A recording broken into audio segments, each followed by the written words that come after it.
What's going on, Cougar fans, and welcome to this week's installment of CUC Baseball Weekly. I'm Parker Kelly with the Cougar Sports Network, and I'm joined today by senior catcher on the baseball team, Carter Gledhill. Carter, thank you for joining today. Thanks for having me, Parker. Well, it was another weekend full of games for the baseball team, and it started off well as the Cougars defeated the Falcons from Concordia, Wisconsin, 10-5 on Saturday after battling a couple weather delays. And it was a very impressive win as the Falcons are a top 4 team in the conference. In your words, how impressive was the win on Saturday? I think it's just a testament to how resilient this team is. It was one of our most complete games, and it wasn't in our favor at all with the weather. I mean, we're taking IO, and hail is just pelting the guys on the field. Take off the cleats, put on the turfs, and do a tarp roll. Everybody's waiting around. Big testament to Weston Stutzman, because it's not easy as a starting pitcher. Starting your warm-up, and then you have to shut down for almost 3 hours, and goes out and does what he does, and now he's 5-0 on the year.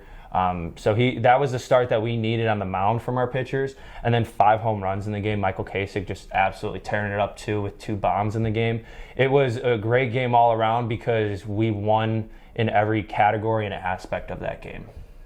And the Cougars faced another tough opponent on Sunday as your team traveled to Aurora University for a doubleheader with the Spartans. The Spartans are the top team in the conference. Unfortunately, the Cougars dropped both games. However, your team looked much better in Game 2. What were some areas of improvement that you noticed that the team needs to improve on as we're entering into the final 2 weeks of the regular season? We were just ready to play in Game 2. I think in Game 1 there was some nervous energy, and you could tell that by some of the play on the field. And it was just one of those games where it just happens. That's baseball. When you play a really good team like Aurora, they'll capitalize on mistakes and opportunities, and they did in Game 1, and that's why it was a short game in that. In Game 2, we were just ready to play. Christian Jacob came out and threw over 100 pitches, and that's difficult to do, especially if you play Game 1 at second base. You got to go on the bump. He was able to give us a good start on the mound, and I think that kind of set the tone because the offense kind of woke up a little bit too. We started seeing some crooked numbers on the scoreboard, and we held that lead until some of the later innings. And again, it was just one of those things where you always want to see improvement in Game 2 if you lose by so much in Game 1. And I think really the team kind of came together and said, okay, let's put up this fight right here. And I think we kind of proved to ourselves that something that we've seen throughout the years, we can hang with those teams. We can be in spots to win games, and just got to see what happens down the stretch. And obviously it wasn't in our favor, but that's just baseball sometimes. And the Cougars have another tough weekend of games as you travel to Benedictine University on Saturday for a doubleheader, and then a quick turnaround as you'll host Rockford for a doubleheader on Sunday.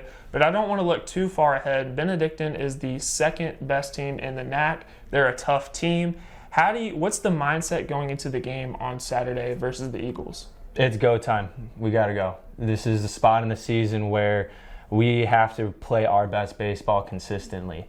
Benedictine took 1 game from Aurora in the series last week that they had, and they showed that they're a good team, and that's why they're in the top 2 in the conference. And really for us, we need to just come out with that mentality that we have to go from the start, and it starts with the first pitch of the game. If we cash out at any point, we're not locked in. That's when we can start seeing some fading away, and that's when a team like Benedictine, like Aurora, will capitalize on those opportunities. And I think it's going to be a big momentum series for us. We were able to sweep Benue last year at home.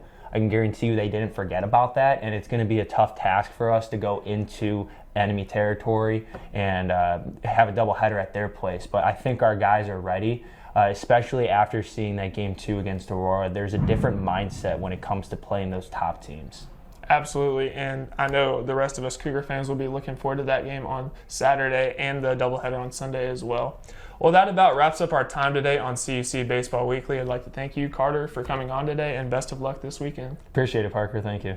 And the Cougars will be on the road at Benedictine University for a doubleheader. First pitch is scheduled for noon. The Cougars will be back at home on Sunday for another doubleheader versus Rockford University. First pitch is also scheduled for noon. Coverage can be found at cucougars.com/coverage. I'm Parker Kelly signing off. We'll see you next week on CUC Baseball Weekly. Go Cougars.